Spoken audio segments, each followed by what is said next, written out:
YouTube. This is Lone Wolf Airsoft 9 with another review. But today we'll be reviewing this gun right here.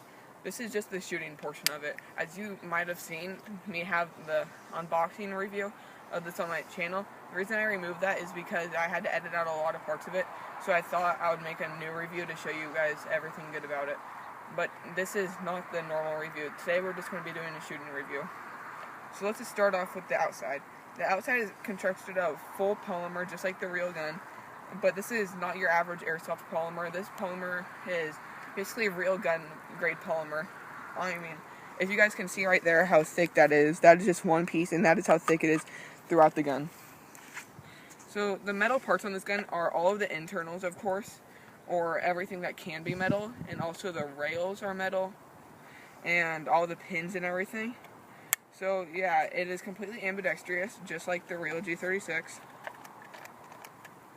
The charging handle flips to both sides. And the mag release, since it's just a normal one down here, just like an AK platform. So you just push that. Then also the bolt release is right in front of the trigger, so you can operate that from either this side, just with your finger, or this side. So yeah, let's get on to the shooting review. Starting at 50 feet.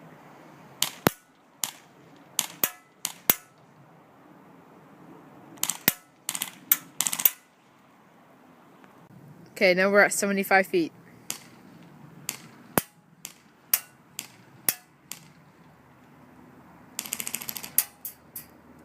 Now we are at 100 feet.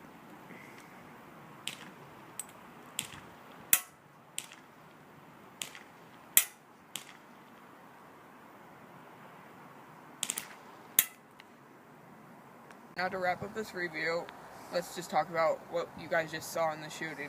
So at 50 feet, it's very accurate, but as you can expect from any gun, this is not the time to use a gas gun because it's barely 40 degrees, probably a little bit over. So that's not really good for gas guns.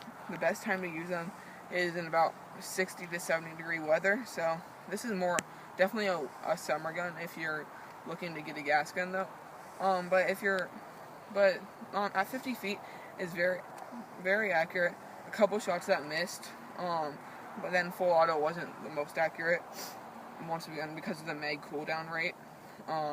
You could also expect, as the review went on, that the rate of fire kind of dropped because of the mag cooldown. But then at 75 feet, it was still stayed pretty accurate on semi-automatic, which you would want to use this gun for, since it is a gas gun and only holds about 30 to 32 rounds. But at 75 feet, it was pretty accurate until we went to full auto, where it wasn't really accurate at all. Then at 100 feet, it was pretty accurate when I had to aim up, even though I adjusted the hop up. I'd recommend 0.23. I was using 0.25s. I'd recommend 0.23s with this, and yeah, just use this gun in the summer. But so yeah, 100 feet semi-automatic, pretty accurate. Full auto, not that accurate at all.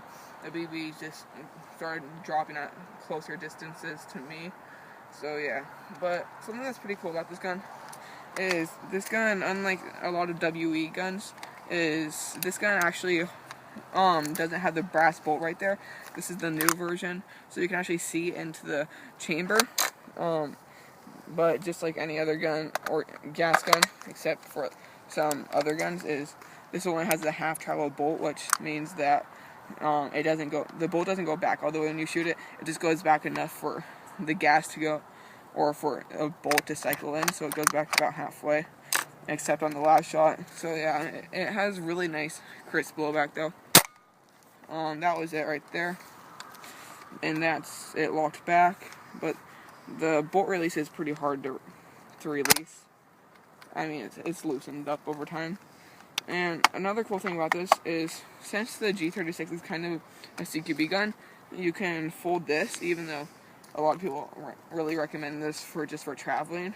But one way to tell if a folding stock's meant for it to be shot is if you can actually,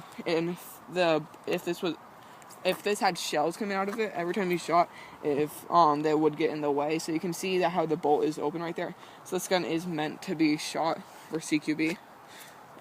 So yeah, let's just wrap this up with a quick shooting of full auto, and we'll be done.